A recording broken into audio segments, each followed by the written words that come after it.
Welcome to Southern Cooking Made Simple, y'all. Today I made some delicious Senate soup beans, and they are fantastic. Your whole family's going to love these. My husband is a bean fanatic, so I cook a lot of beans, and it's very refreshing when I find something that he likes as much as he liked the Senate soup. It's delicious. It's thick, hearty, full of protein and that yummy cornbread. You're going to like it.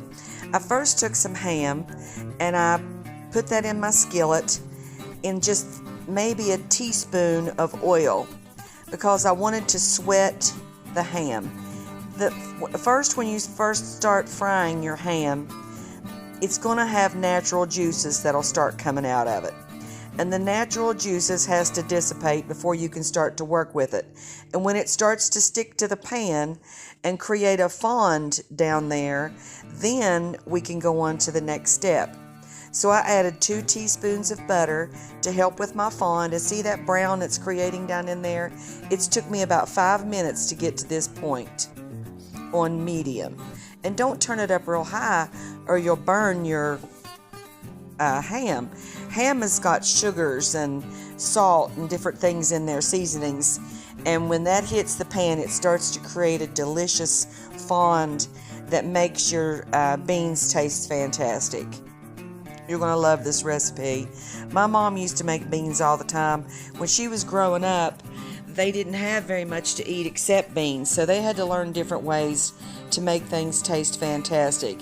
And this just has celery and onion in it and ham, and it just kicks it up to the next level where bean soup is concerned.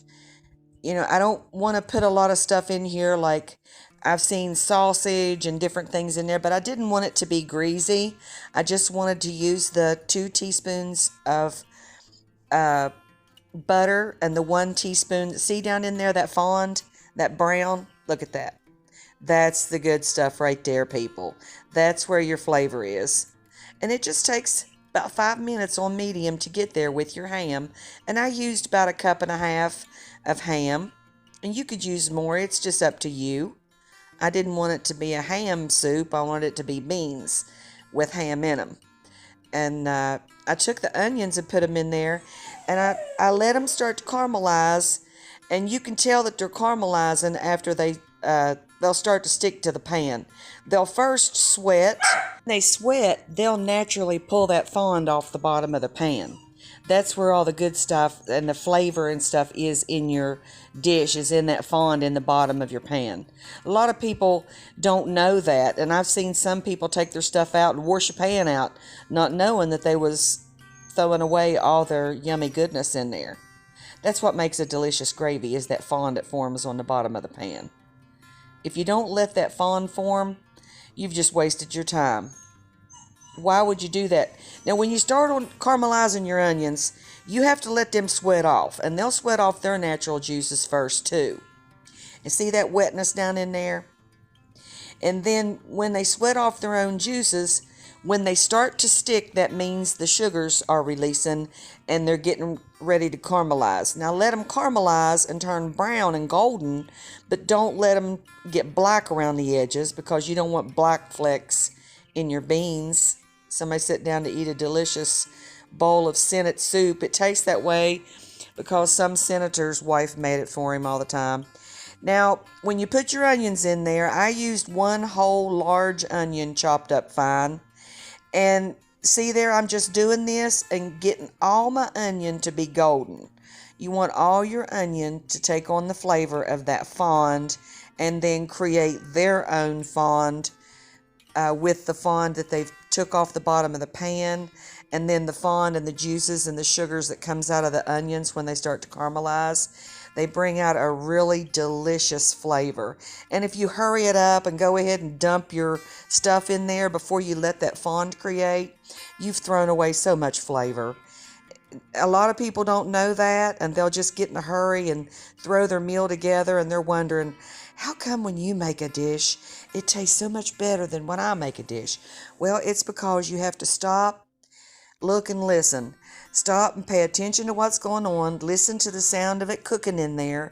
And when it starts to stick, then it's time to go on to the next step because the sugars are releasing and it's time to pour in your water. Now, I only put 6 cups of water in this whole dish. When I started making my beans, I started out with 1.5 cups of white beans, and I cooked them separately from the brown beans. And I started out with 3/4 pound of brown beans, and I cooked them in a pan, each one of them, until they were tender. And then I turned them off and started browning my ham and onion. And then now I'm putting in some black pepper and some salt and some celery flakes. And the only thing that you add into this is salt and pepper and celery flakes. There's no other seasonings or spices that goes into Senate soup other than the ham and onion. And this is traditional Southern recipe, the way that it was done back in the South. Now, Senate bean soup is where you take some of the beans, and I used an immersion blender, and I pulverized those to get the thickness. Now, right now, I'm pouring in all my broth of where I cooked my beans, but I'm not putting in all the beans. I'm just putting in like 1 cup of brown beans and no white beans yet. Now I'm putting in the broth off of the white beans and about 1/2 cup of the white beans. Just whatever fell into there while I was doing that is all I let go, about 1/2 cup. Now I'm going in with about 1 cup of the brown beans because I got more brown beans than white beans, and I'm going for beauty here. Plus, I want the integrity of the bean to be good. And I'm going to cook this for 30 minutes because I want the onion and the celery flakes and the salt and the pepper and the ham and everything to meld together and blend and pull all that yummy juices out of that onion and get all this created, and then now will be a soup. You have to take some time on your soup. Now I'm putting in the celery flakes, and I crumbled those in my hand, and I put in about 1/4 cup or 2.5 tablespoons. This was a delicious meal.